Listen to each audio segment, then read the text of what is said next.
balita na dapat malaman at mapanood ng taong bayan at pinag-uusapan ngayon sa mundo ng social media na tila ayaw ipalabas ng bayarang media. Bukan sadyang isa-isa nang naggaglagan na tila kumalas at naglalabasan na magsalita ang mga nasa Senado at ang ilang personalidad para ilantad ang katotohanan laban sa kasinungalingan at sadyang hindi na talaga mapipigilan pa. Lalabas at lalabas na talaga ang buong katotohanan na siyang hahatol at mananaig sa mga kabulastugan at kasinungalingan na tila pinasasangkutan di umano ng gobyernong nagba. Matapos ang di umano illegal na pag-aresto sa dating Pangulo na si Rodrigo Duterte para isuko sa dayuhang hukuman at dalhin sa ICC sa dahig dadala di umano'y mga kandidato ni Marcos Jr. Isa-isa nang naggalasan sa pagkasenador sa kanilang alyansang Bagong Pilipinas. Pero bago ang lahat, kung bago ka pa lamang sa aming channel, please huwag kalimutang mag-like, subscribe at i-click ang notification bell para mas maging updated ka pa lalo sa lahat pa ng bagong video na i-upload namin. At ito na nga mga kababayan, isa-isa na di umano nagkalasan ang mga kandidato ni Marcos Jr. sa pagkasenador sa kanilang alyansang Bagong Pilipinas. Ito'y matapos ang pagtraidor di umano ni Marcos Jr. kay dating Pangulong Rodrigo Roa Duterte nang ito'y kanilang sapilitang ipa-aresto at pinadala sa The Hague, Netherlands para mahatulan sa dayuhang hukuman sa International Criminal Court o ICC. Ayon pa nga sa balita ay mukhang takot na di umano ang karamihan sa mga kandidato ni Marcos Jr. na magdamay sa galit ng taong bayan. Kaya naman kanya-kanya na sila di umano nagkalasan sa partido ni Marcos Jr. Kung nating matatandaan na una nang umalis sa Bagong Pilipinas alyansa ang mismong kapatid ni Marcos Jr. na si Senadora Amy Marcos matapos nitong tahasang inanunsyo sa publiko paggalas nito sa partido ng Bagong Pilipinas. Ayon pa sa kumpirmadong balita at pahayag ng Net25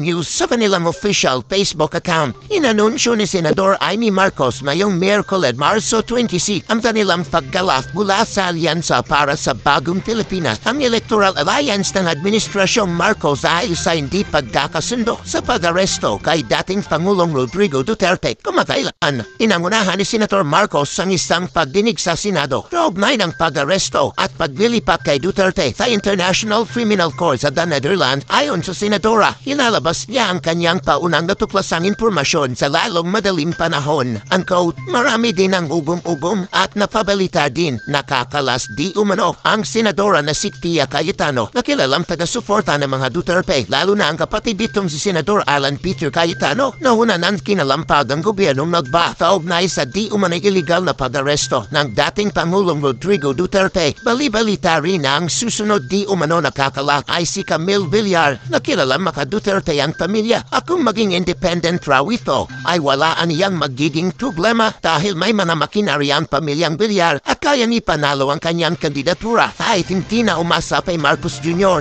na di umano'y puro kamalasan lang raw ang hatid sa kanila. Kaya mukhang hindi lang ito pala dyan ang mababawa sa alyansa. So, pero pa bang iba? Pero ang gulo ng sitwasyon marami pang gustong kubalas. Kasi man, sabi ko nga sa ito nakaraan, meron na yon na kumakandidato na kabahagi na alyansa na nagkatanya-kanya na po yun ang impormasyon naman natin mula nung nangyari sa dating Pangulong Duterte yon, wala na silang need. Parang yung sila yung makasama at iniiwasan na nila yun ang parte ng Mindanao at ilang lugar sa Bisaya. Kasi naroon nga po pang-identify nila na baluarte ng mga Duterte. Hindi ba pagkampanya itong grupo ng alyansa ng Bagong Pilipinas?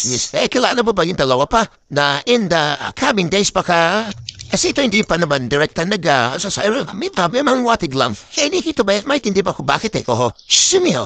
Una, Senador Pia Cayetano, may kinabang natin yan. May kinabang kasi kapatid niya si Alala, no? Alala Cayetano ng supporter? Oo, supporter. Oo. So, understandable. Kinakanta ko parang yun haladali. Yung Pia Cayetano.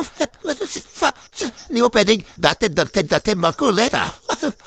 Ipapayong ito'y gawin. Yun. So, So walang kwenta pala yung pero hindi nasuportahan. Ay mo, at saka anong balay mo here? Yan pa maniniwala. Alam di ba nung Johnny D sinabi nila, mapatlaan mo, medyo haba ka na, kalimutan na niya na wala ng Marcelo dyan. Yun naman, si Low Marcelo, pwede manapot. At saka na si social media, ang dali na po. Kasi arabatan ni Manu Johnny, baka magta-type, nagkrumakol na siya, online si complete post.